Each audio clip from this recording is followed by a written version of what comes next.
Isa pala tong spammy at pasok sa follow to follow kapag ganito ang ating comment. Halimbawa, yung content at topic ay tungkol sa pagkain. Tapos yung comment mo, wow, ang sarap. Follow back please. Yan ang hindi pasok sa engagement. At mababawasan ang iyong earnings pala dyan. Kaya wag kayong mag-comment ng ganyan. Dapat kung anong sa topic na sa pagkain lang. Yung wow, ang sarap.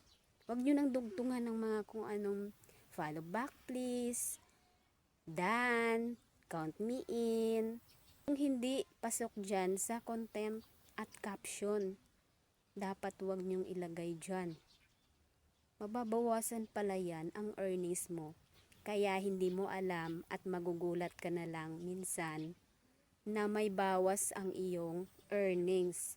Kaya nga, minsan babawasan din yung earnings ko na ganun.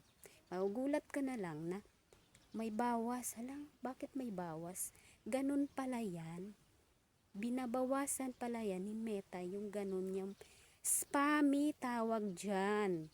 Kaya kayo, huwag kayong mag-comment ng ganyan. Dapat yung kung ano lang yung i-comment nyo, yun lang yun. Huwag nyo nang dugtungan na kung ano pa.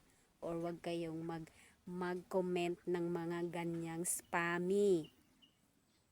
At hanggang dito na lang ang aking pag-share sa inyo. Kung nagustuhan nyo, follow the button. More tips, more ideas, more kaalaman.